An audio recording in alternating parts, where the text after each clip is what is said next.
welcome on into VGMporium all. Today is a very special day again here at VGMporium at the shop because 1, it is episode 50, and then 2, it is my birthday. I am just now turning 35 here on December 17th, 2022. And I also happen to share this birthday with Mega Man to the day. And I actually did a special for him just a couple episodes back in episode 49. Yes, this past Thursday. It's a nearly 2-hour-long mega mix with a little bit of my ramblings in between. But yeah, go check that out.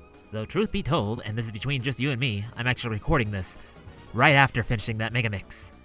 Wee-hoo! So yeah, this episode is going to be pretty brief because I have a lot going on, one being my birthday today, and then also, Christmas coming up, but I'm also today, as you're listening to this, at Sacramento Gaming Expo in Sacramento, California. And I'm hoping to get an episode out of that, so keep watch out for it.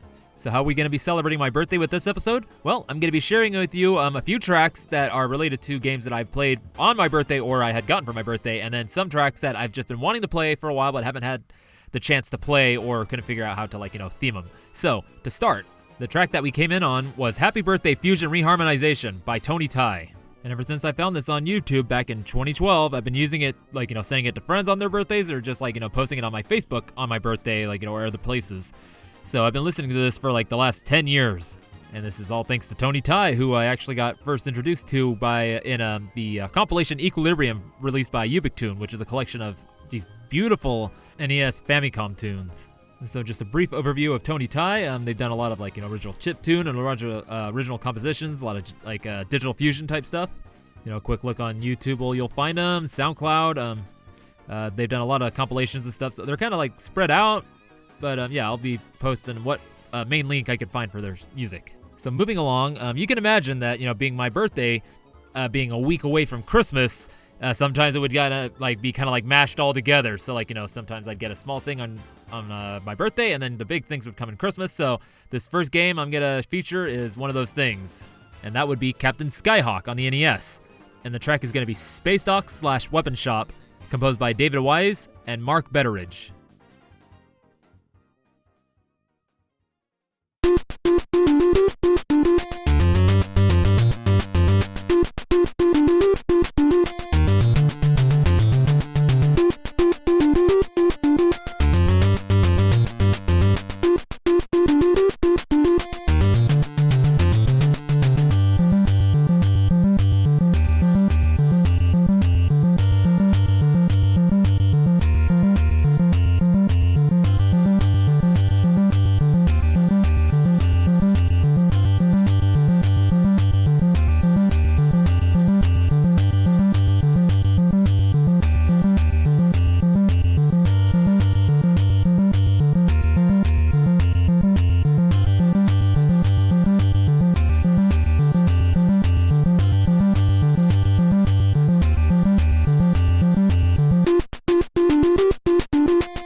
space dock/weapon shop from Captain Skyhawk, composed by David Wise using the sound driver programmed by Mark Betteridge. And you'd be right in guessing that this was one of the games developed by Rare for the NES, seeing as the music was composed by David Wise. So now the story behind this is that I was born in Los Angeles, and then at some point my family moved to Auburn, which is in the Sierra foothills in California, Gold Country. And there was this lady that my mom got become friends with, and her kids had an NES, and I'd go over there and either watch them play it or get to play it occasionally. And then one Christmas, there's this one extra big box, and I open it, and it's that same NES with all those games that I saw at my friend's house. I was like, what is this?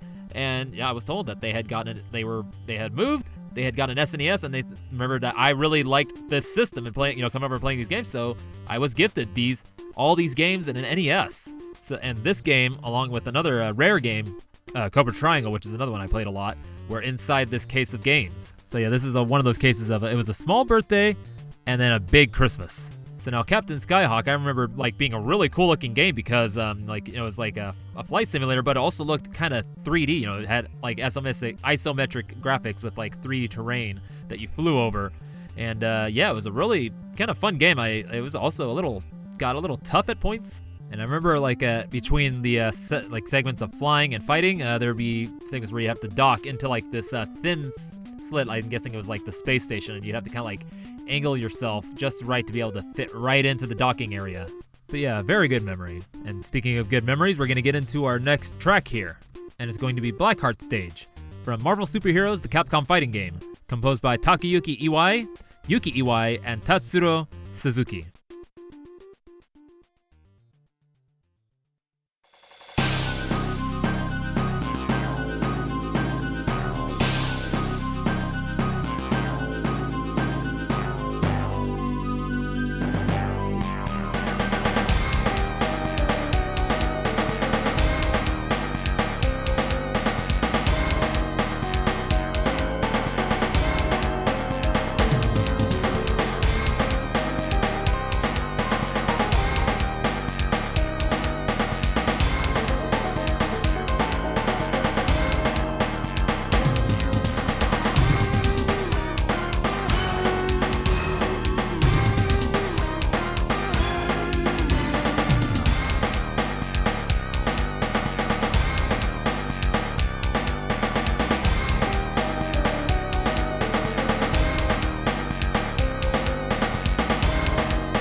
That was Blackheart Stage from Marvel Superheroes, composed by Takayuki Iwai, Yuki Iwai, and Tatsuro Suzuki.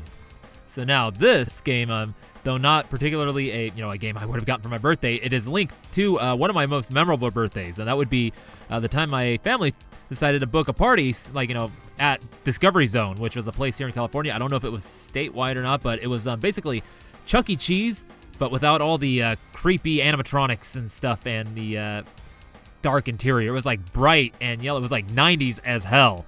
And the big thing was all these tubes and pits and stuff, a whole to basically just go crazy. And they had an arcade area, and there was Marvel Superheroes, the first time I'd ever seen it. And the one character that caught my eye that just looked so cool compared to the others was Blackheart, because it was just this weird kind of seething mass of black with sketchy dark reddish, I don't know, it was really cool look. So yes, this is the first time I ever played this game, but that's not the big memory. Of course, the big one being, being at Discovery Zone, having, what kid would be stoked to have, the birthday party at this big, cool place. But the big one is that it's the first time that I actually remember seeing and get to being around my, at the time, new grandfather-in-law.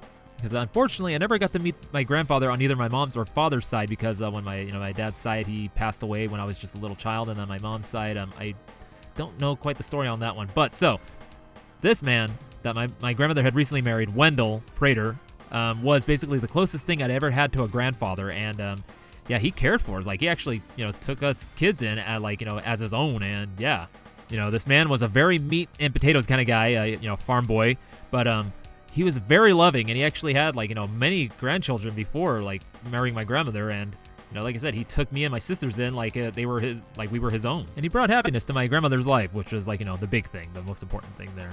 Now you get probably thinking this is a very strange juxtaposition with this music and then talking about this very neat memory, but that's just how my brain works sometimes, okay? Blackheart, this very cool looking character, I mean, the sprite is just beautiful. It just happens to be linked to this very happy memory that happens to be one of my best birthdays. Now moving on once more, we're got a little bit more Capcom for you, as well as more Mega Man, because you can't get enough Mega Man, and it happens to be Airman Stage, once more like I had in the Mega Mix, except this is coming from the Game Boy version. So yes, this is going to be Airman Stage from Mega Man 2 on the Game Boy, composed by Kenji Yamazaki. And I apologize to your ears in advance. Sorry.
That was Airman Stage from Mega Man 2 on the Game Boy, composed by Kenji Yamazaki.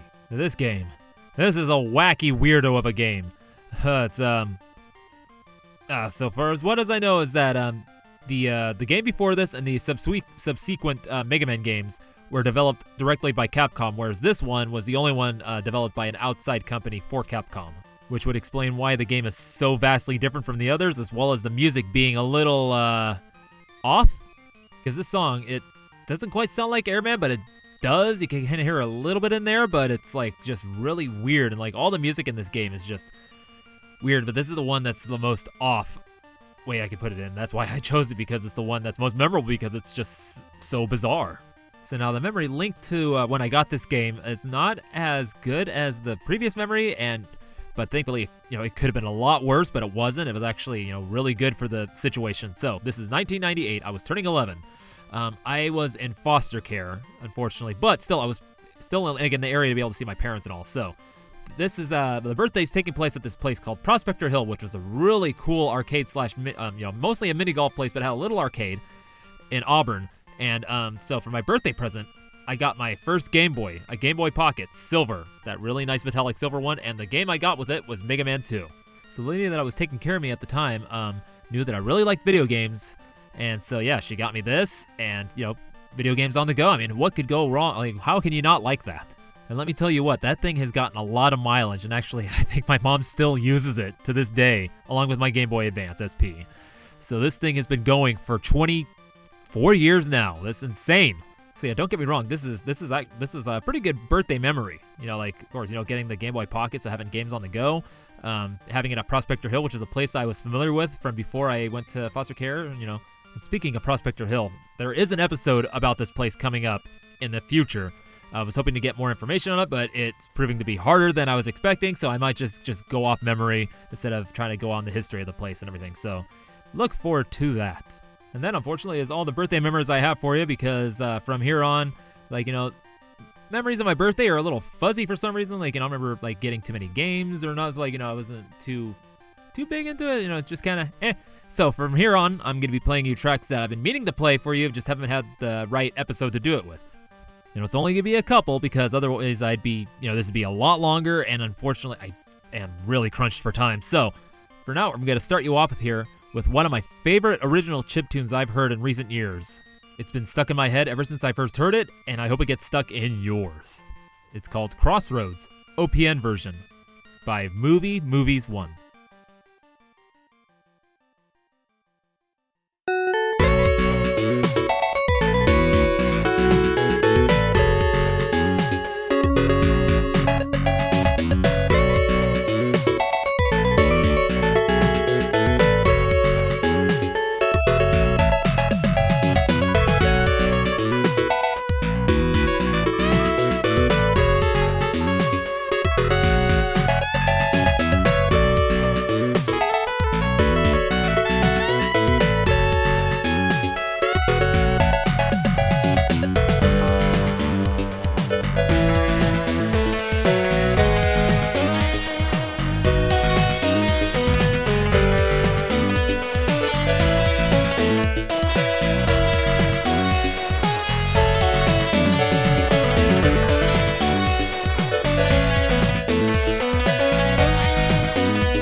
just heard Crossroads, OPN version, by Movie Movies 1, and this is actually from their alternate SoundCloud account, so Movie Movies 1 Alt. Now, this song was originally an OPNA or YM2608 track, featured on the, Battle of the Bits, Winter Chip 13, back in 2018. And this one got 13th place, but it got first place in the, PC 8898 category, being the only entry. And then, seeing this looks like it was written entirely in MML or Music Macro Language. So now this version, the OPN, the one that you heard, is the OPN or YM2203 version. The main difference being that it sans 3 FM channels and the sample channels that have the preset drum samples to them.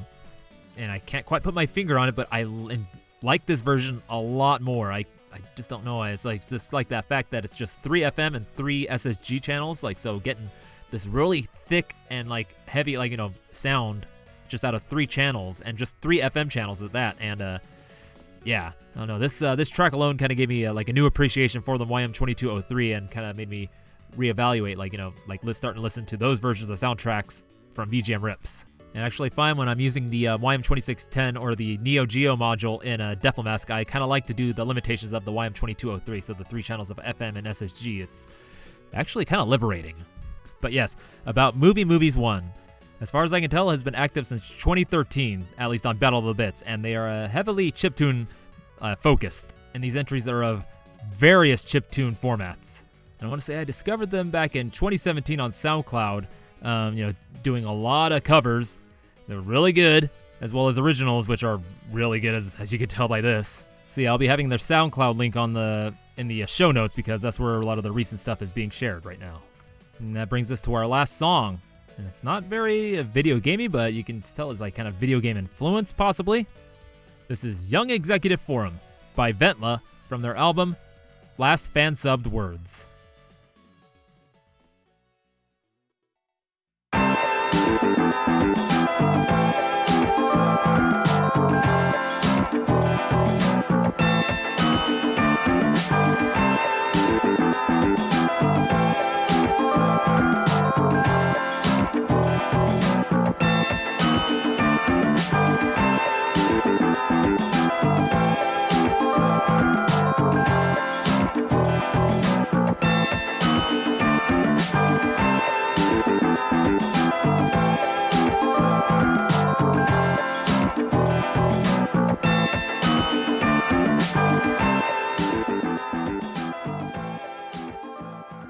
That unfortunately too short song was Young Executive Forum by Ventla from their album Fansub Last Words. And yeah, of all the tunes, of the hundreds and hundreds of tunes this guy Ventla has made, Shu Suzuki, out of all the 50 albums, I think 50 plus albums or so, this is the one that sticks in my head the most. And I actually just did a Sega Genesis cover of this one. It's really weird and wonky, but hey, I had fun doing it. But yeah, this song is just ridiculously short, but maybe that's just the way it needs to be. Short, sweet. Nice little package. And so I featured Ventla once before, actually under the name Plamo, in the music I discovered back in 2010s or something like that. I can't remember. But yeah, I just love their music. I have a USB stick that's filled with all the music that they've made, and I listen to it in my car when I'm not listening to podcasts or VGM off Modizer. You can find all their music on Bandcamp, and they have a Twitter account. They haven't really been doing much on there lately, but last year, they were just doing recordings of themselves doing these one-shot tunes, doing all these instrumentations all at once, and it's just amazing. So yeah, you should definitely go check them out. So now, yeah, this has been my birthday special episode thingamabobber what the doohickey.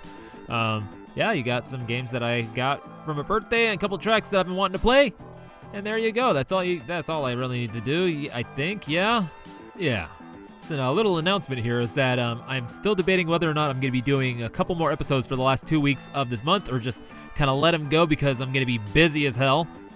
The first time I'm not releasing an episode, and I don't know if I want to break that streak or not. We'll see what happens. But like I said, right now, as you're listening to this, I am at Sacramento Gaming Expo, and I may or may not have an episode of that by the end of this year. Might be at the beginning of the next year. That is if anybody wants to talk to some weirdo coming up to them asking about video game music. So a little thing to look forward to there. So thank you again for coming into VGMporium. You can, once more, find it on all your favorite podcatchers, like the one that you're listening on right now, or on the website directly. You can find it on Spotify, Apple, Google Music, Audible, Amazon Music, as well as on Twitter and Instagram for like, irregular posts on there. And then you can find my stuff, rayjkayj, on Twitter and Instagram, as well as SoundCloud. Yep, I'm just now 5 more years away from the big ol' 4-0. Hello, I don't know whether to be scared or excited. We'll see what happens. But before we go, I'm going to leave you with my cover of this song. It has a little extra added loop in there of like, what my mind thinks what it would kind of do. This is going to be Young Executive Forum, Mega Drive Arrange.